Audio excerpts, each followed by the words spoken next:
Bonjour à tous et bienvenue sur La Clé de Julie. Pour ceux qui ne me connaissent pas encore, je suis donc Julie et mon univers podcast te permet de suivre mon parcours en reconversion professionnelle, mais il me permet aussi de te partager mes connaissances et mon apprentissage en coaching et en développement personnel. L'idée étant également de te donner quelques clés afin de t'aider à transformer ta vie en un monde meilleur et surtout qui te ressemble. Le podcast d'aujourd'hui fera l'objet d'un témoignage et c'est Sophia, coach de Vizen, qui sera mon invitée et qui nous parlera de sa reconversion professionnelle. Tu l'as sûrement déjà croisée sur les réseaux sociaux ou même déjà écouté ses podcasts. Sophia aide à te libérer de l'anxiété et à gérer le stress au quotidien pour une vie plus sereine. Son compte Instagram est doux, bienveillant et chaleureux. Mais la vraie particularité de Sophia est la transparence. Cette femme incroyable et pleine d'énergie nous transporte à travers un univers qui lui ressemble. Reste bien à l'écoute et si cet épisode te plaît, n'hésite surtout pas à le liker et même le partager, ça me fera extrêmement plaisir. Je suis ravie d'accueillir Sophia pour son témoignage à sa reconversion professionnelle. Bonjour Sophia. Salut Julie. Sophia, merci beaucoup d'être présente sur ce témoignage podcast. Ça me fait extrêmement plaisir de t'avoir avec moi aujourd'hui et merci surtout pour ta disponibilité. Merci à toi, je suis vraiment ravie d'être sur ton podcast aujourd'hui. Bon, écoute, super. Sophia, donc effectivement, on va parler de ta reconversion professionnelle. Mais avant ça, est-ce que tu pourrais nous donner un petit peu plus de détails sur toi, te décrire un petit peu. Donc, qui es-tu? Qui es-tu, Sophia?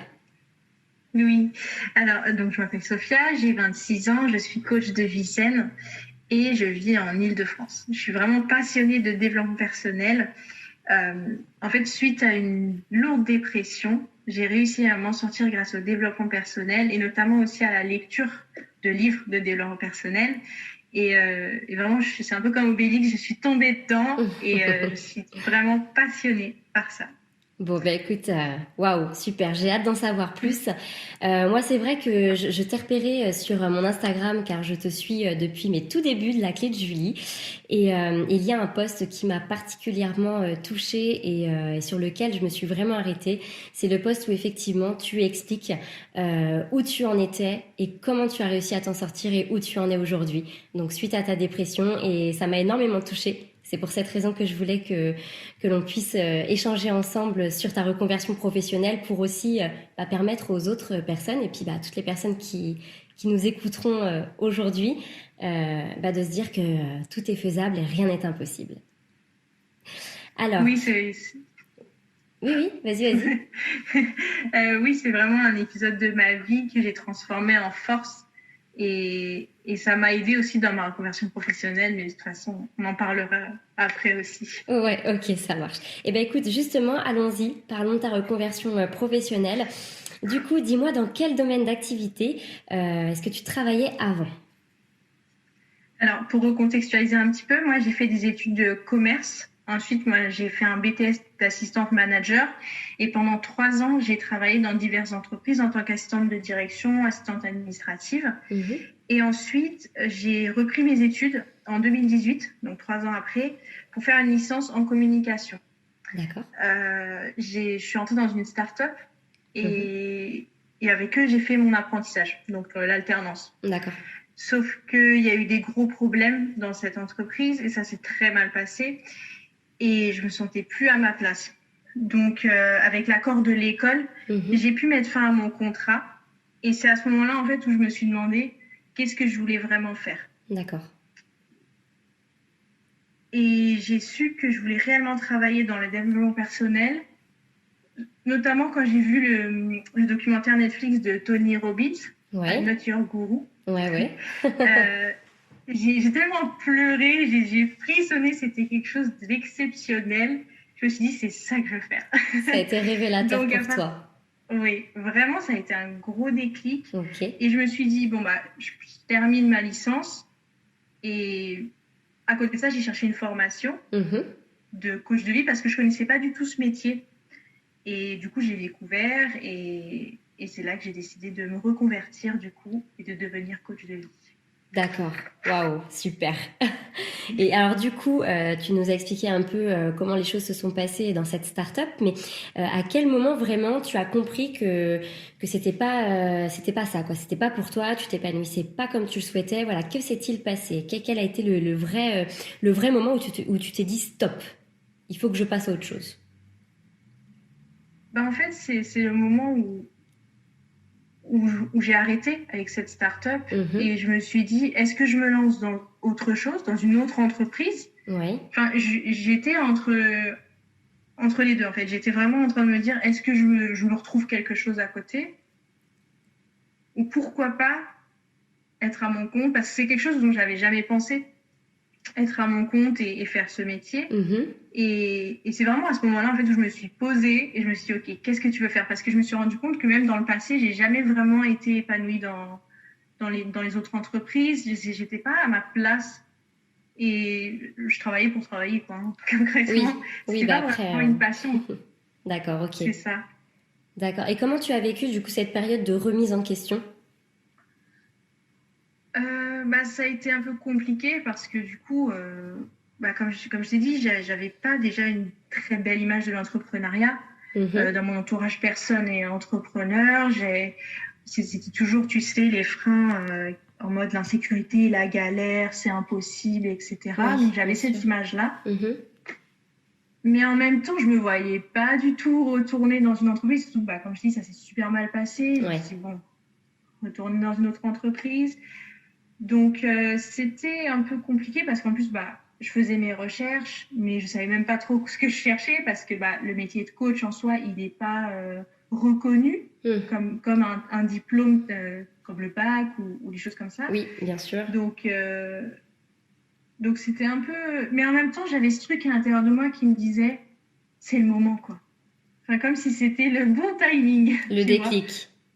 C'est ça. C'est ça, c'était le déclic à ce moment-là. Et alors, tu me parlais justement du documentaire, enfin du documentaire de ce que tu as pu voir sur Netflix.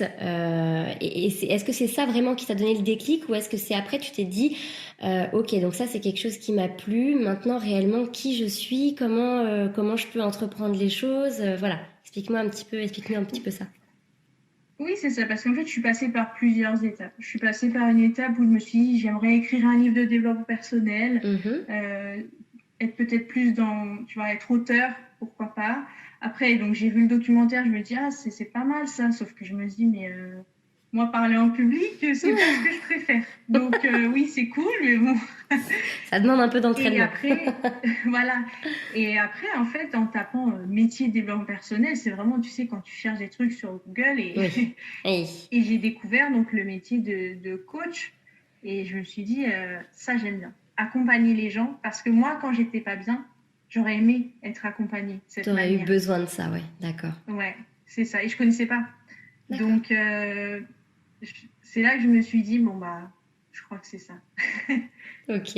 Est-ce que toi-même, du coup, tu as pu te faire suivre par un coach pendant cette période ou pas du tout? Ça a vraiment été pour toi on va dire une Alors, projection directe sans passer par le fait de toi-même te faire coacher. Après, on n'est pas obligé de se faire coacher hein, dans tous les cas, mais est-ce que ça a vraiment été quelque chose que tu as peut-être à penser ou... oui, j'ai eu une coach. Ok. J'ai qu'est-ce que je voulais dire? Oui, si j'ai quand j'étais pas bien, quand j'étais en dépression, non, je connaissais pas. Donc je Hmm. me suis pas du tout fait coacher. Par contre, dans ma reconversion, j'ai fait ma formation. Du coup, j'ai fait une formation de D'accord. coach. Très bien. Mais je me suis dit quoi de mieux que d'observer aussi les autres coachs et donc de se faire coacher aussi. Complètement, ouais. Donc je me Effe- suis fait coacher Mhm. effectivement. Ok. Bon, bah super. Et donc, bonne expérience, bon retour d'expérience, vu qu'aujourd'hui, voilà, ça devient ton Oui, métier petit à petit. c'est ça. Ok, super. Alors du coup, est-ce que tu peux nous expliquer un petit peu comment tu as réussi à mettre en place ton projet de réorientation de carrière? Donc quels ont été tes freins, tes facilités, enfin voilà, toutes ces choses-là. Et surtout, notamment, il y a toujours un côté un peu financier qui peut faire peur dans l'auto-entrepreneuriat. Voilà, l'apprentissage. Bon là, tu nous as parlé de ta formation, mais du coup, la mise en place, les réseaux sociaux. Enfin voilà, je pense qu'il y a beaucoup de choses qui gravitent aussi autour de tout ça. Est-ce que tu peux nous en parler un petit peu? Oui, oui, c'est ça. En fait, déjà, donc j'ai trouvé ma formation. Je me suis beaucoup renseignée sur les formations qui se faisaient. Je regardais les avis, etc. Pour pas prendre n'importe quoi, entre guillemets. Oui. La formation que j'avais choisie, elle était finançable par Pôle emploi. Parce qu'à ce moment-là, donc, j'étais à Pôle emploi. Mais ils n'ont pas voulu la prendre en charge. D'accord. Pour eux, j'étais trop jeune. Ah oui, d'accord. Donc, ils n'ont pas voulu. Donc, en fait, je me suis dit, c'est pas grave. J'avais tellement envie, je me la suis financée moi-même. Très bien, ok. Donc déjà ça, c'est sûr que financièrement, voilà, c'était un budget. Donc, il a fallu m'organiser. Au niveau des réseaux sociaux, ça faisait des années que moi, j'avais pas de réseaux sociaux. D'accord. Quand j'étais adolescente, j'en ai eu. Après, j'ai plus eu du tout. Et après, donc j'ai redécouvert. Mais en fait, c'est à la base, moi, j'étais un peu un compte fantôme. Tu vois, je suis le genre de compte où j'avais pas de photo de profil, où je suivais des comptes de développement personnel parce que je trouvais ça trop bien. Mais j'étais pas du tout active. Et c'est en discutant avec ma meilleure amie où je lui ai dit, mais j'aimerais trop faire un compte avec des citations. Je trouve ça trop bien. Et elle m'a dit, mais fonce. Donc, j'ai commencé comme ça. Mais j'étais un compte et on voyait pas mon visage. J'ai juste des citations, tu vois, tous les jours. Donc, j'avais une 20aine d'abonnés, tu vois, au début. C'était vraiment, petit à petit. Ouais. Et quand j'ai commencé, du coup, tout ce cheminement pour devenir coach, là, je l'ai humanisé un peu plus, mon compte, vraiment de moi, quoi. J'ai commencé à mettre des photos, j'ai diversifié mes posts pour apporter de l'information, de la valeur. Et petit à petit, quoi, du coup, ça a grossi. Petit à petit, l'oiseau fait son nid. C'est ça. Et donc, c'est vrai que surtout qu'avec tout ce qui est algorithme, avec tout ça, moi, je comprenais pas tout.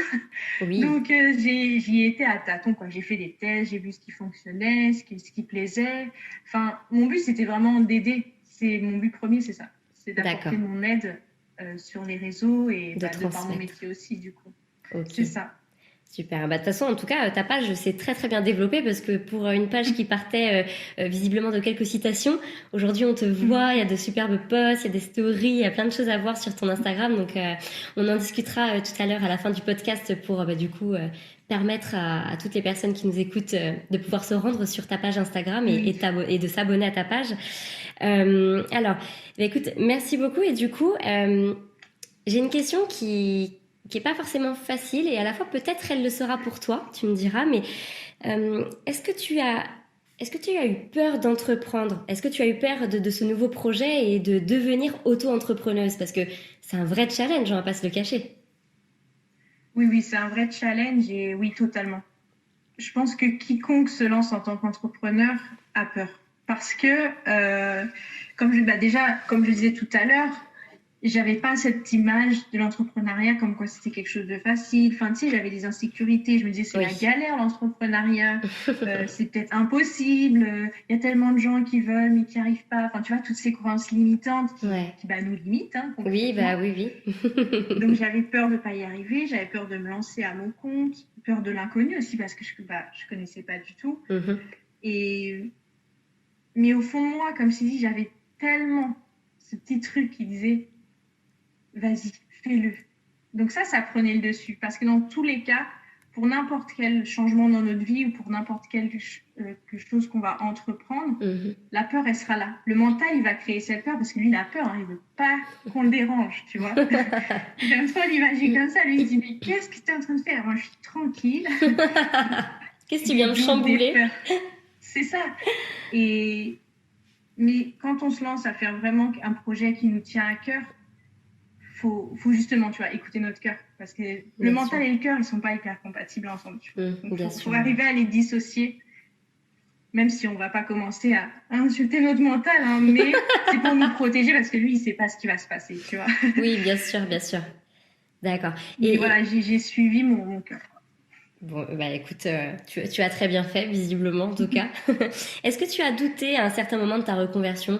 Parce qu'on a toujours ces phases un peu où on est tellement motivé à fond, et puis toujours ce moment où on est un peu plus dans le down, en fait. On est plus, on se dit, oh là là, c'est compliqué. Est-ce que tu as douté un petit peu de toi à un moment donné? Oui. Comme je disais, tu vois, il y a des peurs, des doutes, ça va avec. Et tu sais, quand tu lances un accompagnement, qu'il n'y a pas de retour, que personne ne s'inscrit, quand tu lances un atelier, que personne ne s'inscrit, tu te dis, mais Ouais. Est-ce que vraiment, enfin, tu vois, tu remets un peu tout en question. Bien sûr, ouais. Mais le but, c'est encore une fois de continuer. Parce qu'il y a ce truc à l'intérieur qui te dit, c'est pas grave, continue. Continue.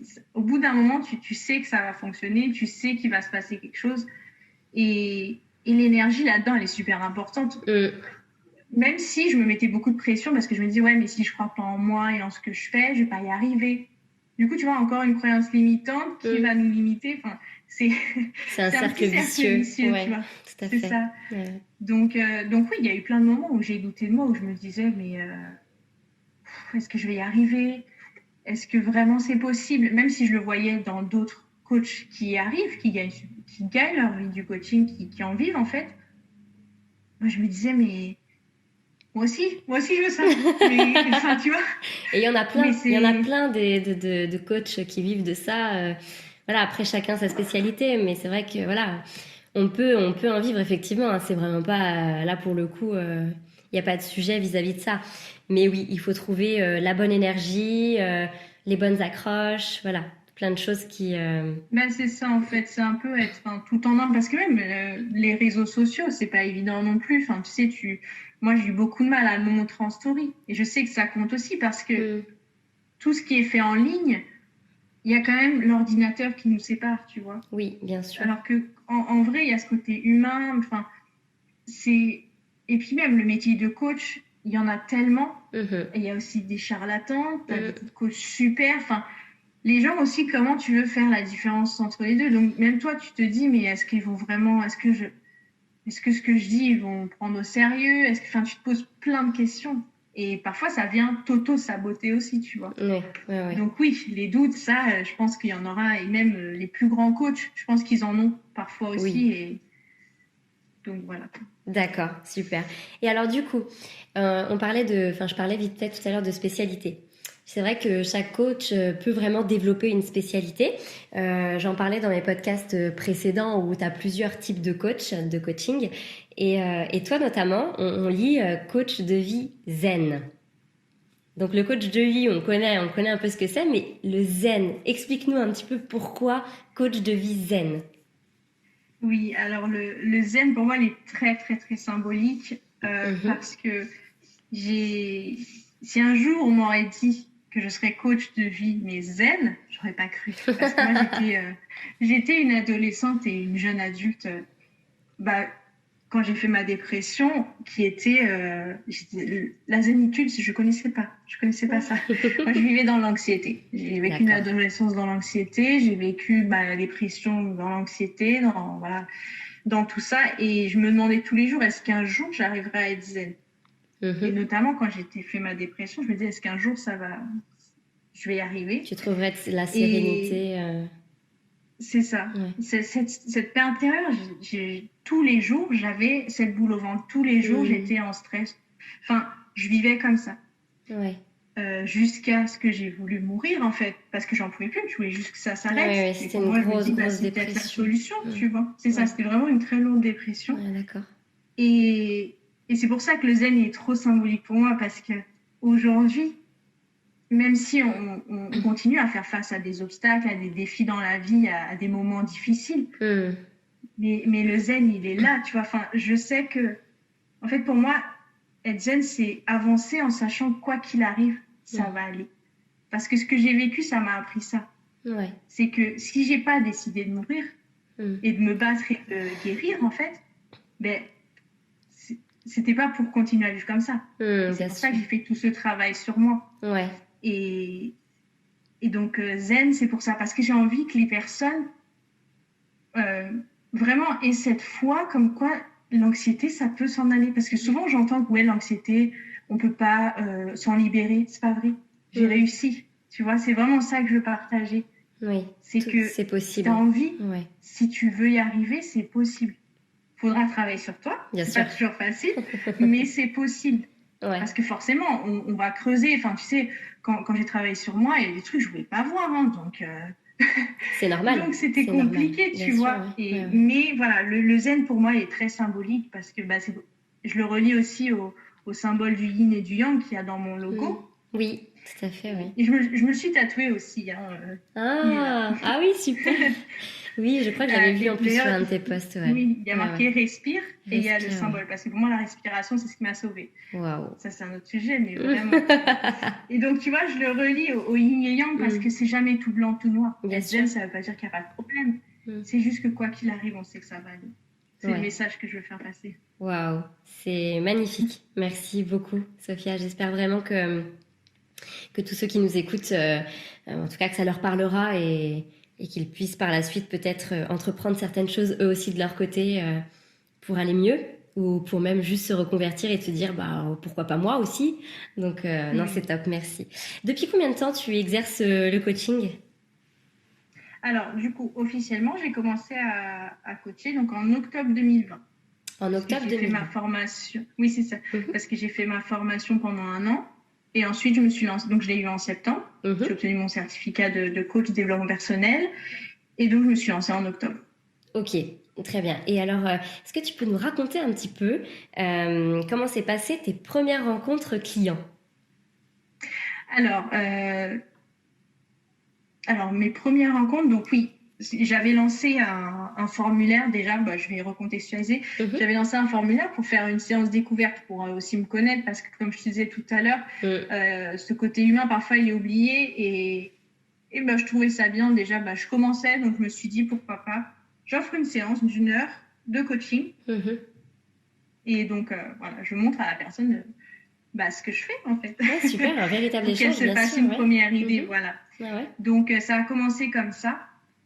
Donc, j'ai eu des femmes qui ont demandé cette séance. Et déjà, moi, je suis épanouie à les aider.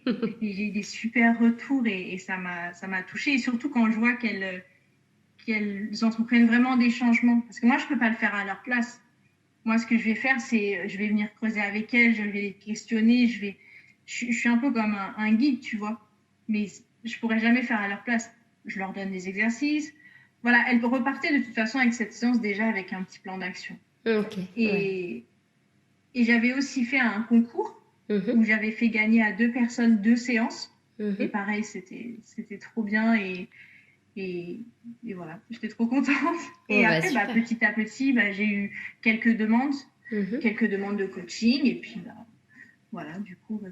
Et puis ça vient au fur et à mesure de bouche. De toute façon, on dit que ce métier-là, c'est beaucoup le bouche à oreille, plus que le reste. Oui, c'est ça. S'il y a un seul regret que j'ai, c'est que pendant que j'ai fait ma formation, j'aurais peut-être dû proposer du coaching gratuit, peut-être. Tu sais, faire quelque chose comme ça, m'exercer. Oui, bien sûr, ouais. J'ai eu ma meilleure amie avec qui je l'ai coachée. Donc ça, c'était super. Mais tu vois, j'aurais pu proposer pour déjà me faire, comme tu dis, le bouche à oreille. Ça, s'il y avait quelque chose à refaire, ce serait ça. Ce serait ça. Mais sinon, de toute façon, je me dis que rien n'arrive par hasard. Et si j'ai fait les choses comme ça, et si ça se déroule comme ça, c'est que ça doit se dérouler comme ça. Oui, et puis c'est pas perdu, le bouche à oreille, ça viendra de toute façon à un moment donné ou à un autre quand tu auras de plus en plus de clientèle. Les gens vont en parler à leurs entourages, leurs amis, etc. Donc effectivement, ça viendra. Ça viendra. Merci beaucoup. Et alors, du coup, tout à l'heure, tu l'as rapidement évoqué, mais j'aimerais vraiment qu'on revienne sur ce point qui est pour moi très important. Comment est-ce que tu te sens depuis cette reconversion? Parce que, effectivement, moi, ce post que j'ai vu sur son Instagram qui m'a énormément touchée quand j'ai lu que tu étais dans ta salle de bain assise par terre et que tu te demandais mais où j'en suis? Qu'est-ce que je vais faire? Il faut que je me reprenne en main. Et voilà, donc tout ça, c'est du passé maintenant et place au présent et au futur. Et du coup, comment aujourd'hui tu te sens depuis cette reconversion? Depuis cette reconversion, c'est comme si j'avais trouvé ma place. Tu vois, c'est comme si j'avais trouvé ce que je veux faire et pourquoi je le fais, vraiment donner du sens. Souvent, on a envie de donner du sens à sa vie et là, en fait, c'est ce que je suis en train de faire. Je suis en train de vraiment donner du sens et je me reconnecte, tu vois, à la Sophia qui était dans sa salle de bain, qui voulait mourir tellement elle n'en pouvait plus. Et je la remercie, je lui dis, mais heureusement que tu l'as pas fait. Regarde ce que tu es en train de vivre. Grâce à ça, t'en es là. J'en ai des Grâce frissons. à tout ce que tu as vécu. Non, mais c'est vrai, parce que quand on vit des moments difficiles, on se dit, mais comment je vais m'en sortir? Mais tout ça, ça vient tellement en apprendre sur nous-mêmes et ça nous emmène après dans des chemins. Tu sais, je dis souvent que c'est vraiment les moments les plus sombres apportent une lumière magnifique derrière, quoi. C'est un peu des phrases bateau, mais c'est vrai. Ah oui, bah de toute façon, oui, je suis d'accord. Mais si j'avais pas vécu tout ça, peut-être que je serais pas, tu vois, là avec toi aujourd'hui. Mais c'est fou, en fait. Donc, je peux que le vivre bien. Même si parfois il y a des peurs, même s'il y a des doutes, même si des fois je me dis, est-ce que vraiment c'était le bon choix? Au fond de moi, comme je t'ai dit, je sais que c'est ça. J'ai vraiment un message à faire passer et que je l'ai dans les tripes, quoi, tu vois. Oui, je vois, oui, c'est ta voix, quoi. Ça pouvait pas être autrement. C'était ta destinée, bien sûr, je vois parfaitement. Ok. Sophia, j'ai quelque chose qui m'intrigue quand je suis sur ta page Instagram. Sur tes posts, on te voit régulièrement danser. Alors, du coup, est-ce que tu peux nous dire un peu ce que ça signifie pour toi? Alors, la danse, pour moi, ça a été une libération. La liberté. C'est des mots forts, mais c'est vraiment ce que je ressens parce que même ça n'a pas forcément à voir avec ma dépression, mais moi, en 2 ans, j'ai pris 20 kilos. D'accord. Je faisais pas du tout ce poids-là. Je suis montée à 90 kilos. J'en ai absolument pas honte. Je faisais 69 kilos, 90 kilos. Ok. Sauf que j'ai même pas vu venir, en fait. Donc, je me suis renfermée.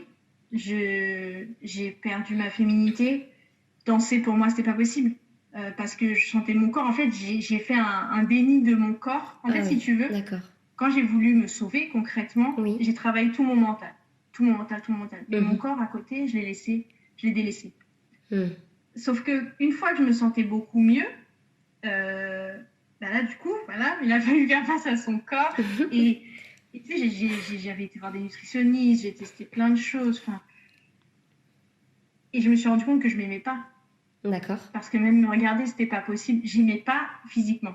J'adorais ce que j'avais à l'intérieur dans ma tête, tout le développement personnel que j'avais appris. Mais tout ce qui est self-love, ton reflet, tu ne l'aimais pas. D'accord, ok. Ouais.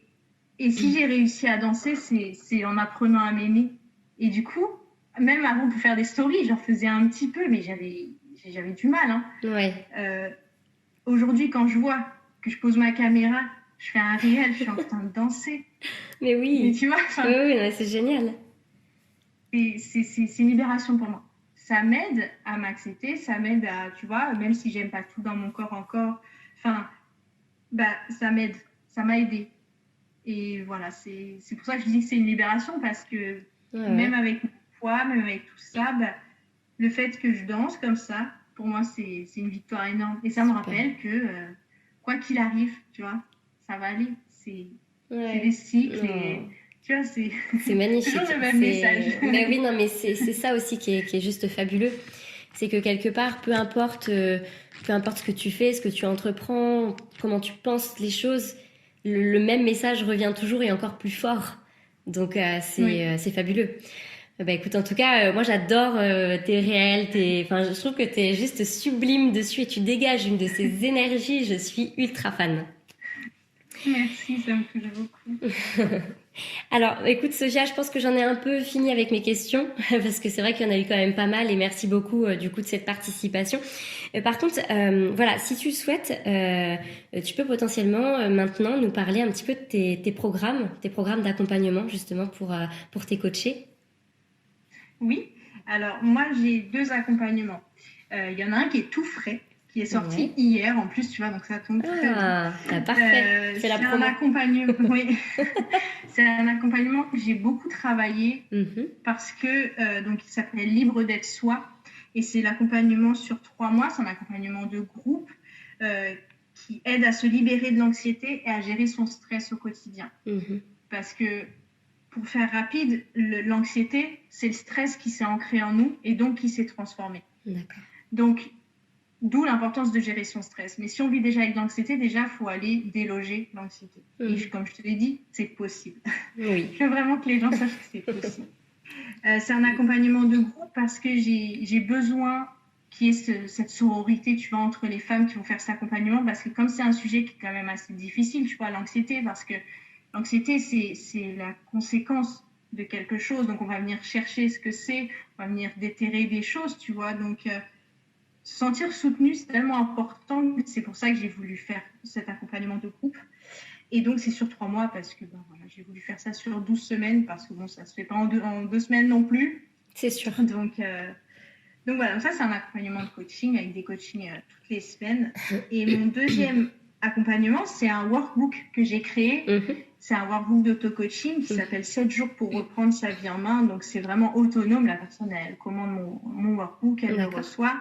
Et là, le but, c'est vraiment de faire un état des lieux dans sa vie, d'aller se questionner avec les questions que j'ai posées, d'utiliser les outils et de mettre en place, en fait, par la suite, des changements concrets. Voilà, c'est vraiment étape par étape. Tout le long du workbook, sur 7 jours, on arrive à faire ça et je l'adore. Moi, c'est... de toute façon, ce que je crée, je le crée toujours avec énormément d'amour et avec beaucoup de passion. Donc, bien, super. Alors du coup, si des personnes sont intéressées, comment ils font pour aller récupérer ce workbook ou comment ils font pour avoir une séance de coaching, par exemple Alors, pour mon workbook, sur mon site internet, uneviesauzene.com, tout simplement. Ou sur la page Instagram. Le lien, il est dans la bio. Et pour l'accompagnement, ils ont juste à m'envoyer un petit message pour en savoir plus. Et moi, je discute avec eux. Et comme ça, on voit ensemble ce qu'on peut faire. D'accord, super. Alors, tu es sur Instagram, mais est-ce que tu es sur d'autres réseaux sociaux, YouTube, Facebook? Est-ce que tu as Alors, je suis sur Instagram et j'ai mon podcast. Et tu as ton podcast, ok. C'est déjà pas mal. Tu vas me dire, c'est déjà pas mal. Ça fait beaucoup de travail déjà. Oui. Ok, super. Donc, une vie zen, c'est ça, c'est ce que tu as dit tout à l'heure. C'est ça. Ok, très bien. Je le redirai plus tard dans le podcast pour que les gens puissent bien l'entendre et prendre note. Oui.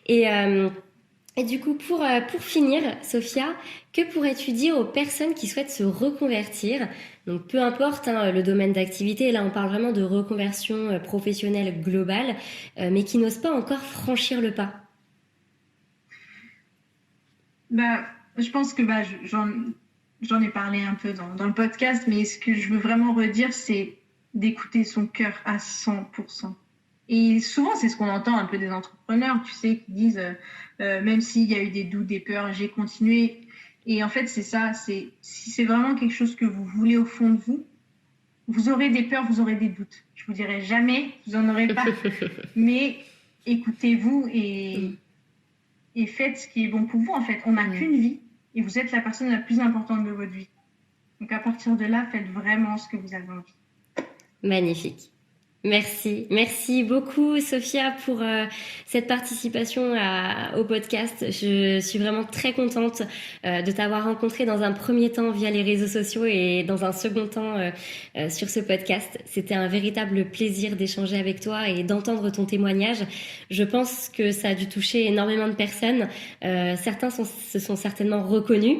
Donc j'espère vraiment du coup de tout cœur que tu continues à t'épanouir aussi bien que tu le fais à l'heure actuelle dans le métier de coaching, de coach de vie zen et que tu sortiras encore plein de programmes et que ce podcast aussi te permettra certainement d'avoir quelques retours de personnes qui nous ont écoutés.